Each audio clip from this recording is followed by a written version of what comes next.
ऐसे ऐतिहासिक क्षण में एक आत्ममुग्ध प्रधानमंत्री ने देश के राष्ट्रपति, शायद वो आदिवासी महिला थी, उनका अपमान होने दिया। वो लोग से पूछे ना कि इस तरह का वो डिजाइन क्यों बनवाए, वो तो वही बेहतर जवाब दे पाएंगे इसका। देश के संविधान की हत्या करके, उसको दफन करके, उसके ऊपर एक बहुत सुंदर आलीशान जो है एक इमारत बना ली है, जैसे शाहजहां ने मुमताज़ को दफन करके जो है एक इमारत बना ली थी। इससे ज़्यादा दुर्भाग्य क्या हो सकता है? उनको इतनी भी बुद्धि नहीं है। जो विपक्ष की आशंका थी सही साबित हुई। हमने कहा था ना कि मोदी जी एक फोटो, एक फ्रेम, एक पत्थर पर सिर्फ एक नाम के चक्कर में उन्होंने भारत की आदिवासी महिला, जो प्रथम नागरिक और देश की राष्ट्रपति हैं, उस दिन उनको आस पास नहीं आने दिया गया। जब संविधान बनाने वाले सदन का उद्घाटन हो रहा था, काश सब कुछ यही होता, हम लोग भी होते और महामहिम राष्ट्रपति और उपराष्ट्रपति भी होते। ऐसे ऐतिहासिक क्षण में एक आत्ममुग्ध प्रधानमंत्री ने देश के राष्ट्रपति, शायद वो आदिवासी महिला थी, उनका अपमान होने दिया। नेहरू जी का 10 संस्कार भी था और आज वीर सावरकर के जयंती थे, उस पर भी एक कार्यक्रम वहाँ पे करा जा रहा है। कॉन्ट्रीब्यूशन या एक कोई डेलीगेशन नेहरू जी के लिए नहीं था इसमें। मैं बहुत स्पष्ट कर दूं, स्वतंत्रता संग्राम सेनानियों का भी जिक्र नहीं था। सम्मानित कर रहे थे आप शमकों को, तो काश स्वतंत्रता संग्राम सेनानियों को भी सम्मानित कर देते, जिनकी वजह से संसद है, ये सदन है, ये संविधान है। पर देश की आजादी की लड़ाई से भाजपा को लेना देना क्या? आखिरी प्रश्न मेरा ये रहेगा कि आरजेडी ने कंपेयर किया है ताबूत को पार्लियामेंट के डिजाइन से। ना मुझे कोई इसकी जानकारी है, न मैंने ऐसे देखा है। मैं सिर्फ इतना कह सकता हूँ, मेरे लिए संसद एक मंदिर की तरह है, जहाँ संविधान बनता है और जहाँ हमें ये अधिकार मिलता है कि हम गरीबों की आवाज को उठाएं। अगर नया पार्लियामेंट की तुलना कॉफिन से की गई है तो ये तो आपको बीजेपी वालों से पूछना चाहिए, नरेंद्र मोदी से पूछना चाहिए, अमित शाह जी से पूछना चाहिए कि इसका डिज़ाइन किसने किया। ये हम लोग से पूछने से तो कोई फ़ायदा नहीं है, वो लोग से पूछे ना कि इस तरह का वो डिज़ाइन क्यों बनवाए, वो तो वही बेहतर जवाब दे पाएंगे इसका। विरोध बीजेपी का कौन कर रही है? सारे विपक्ष कर रहे हैं, जनता कर रही है। सबसे बड़ी बात है कि विपक्षी पार्टियों के साथ साथ देश की जनता जब विरोध पे उतर जाए तो मतलब कि पार्टी तो गलत काम कर रही है, जिससे जनता खुश नहीं है। तो विरोध तो होना ही है। महंगाई, बेरोजगारी, महिला कमज़ोर होती जा रही है, एक एक चीज़ का दाम बढ़ता जा रहा है, सिक्योरिटी नहीं है, तो होना ही है विरोध। अगर बोलने की आज़ादी नहीं है, ऐसी संसद का क्या फ़ायदा? आप इस संसद के उद्घाटन से एक हफ्ते पहले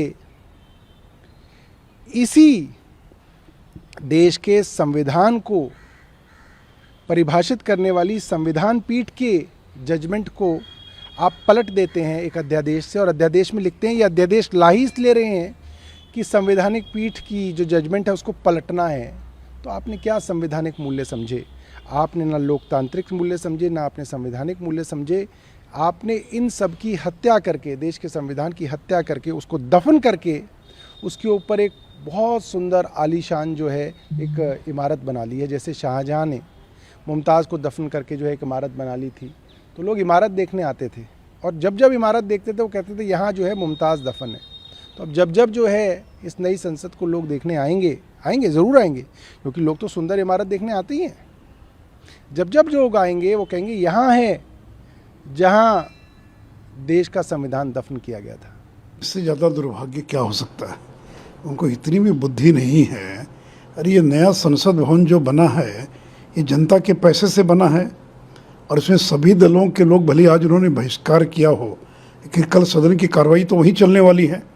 क्या राष्ट्रीय जनता दल ने तय कर लिया है कि उनके सदस्य परमानेंट बहिष्कार करेंगे? क्या वो लोकसभा की सदस्यता से इस्तीफा देंगे, राज्यसभा की सदस्यता से इस्तीफा देंगे? और फिर कॉफिन का चित्र दिखाना, इससे ज़्यादा अपमान लोकतंत्र का क्या हो सकता है कि राजनीतिक दल इतनी घटिया मानसिकता पर उतर आए कि एक शुभ दिन, जो देश के गौरव का दिन है, एक नया संसद भवन पूरे देश को समर्पित किया जा रहा है, और उसकी तुलना एक मृत व्यक्ति को जिस बक्से में रखा जाता है, जो कॉफिन जिसको कहा जाता है, उसका चित्र उन्होंने आज ट्वीट किया है। ऐसे लोगों पर तो देशद्रोह का मुकदमा दर्ज किया जाना चाहिए, जिनको इतनी भी समझ नहीं है कि देश की नई संसद और दूसरी ओर कॉफिन का चित्र तो इससे ज़्यादा अपमान लोकतंत्र का और कुछ नहीं हो सकता है। लेकिन इतना ही नहीं, जेडीयू जो उनका अभी महागठबंधन का हिस्सा है वो कह रहे हैं कि कलंक का दिन है। देखिए, कल नीतीश कुमार ने कहा कि नए भवन के बनने की आवश्यकता क्या है।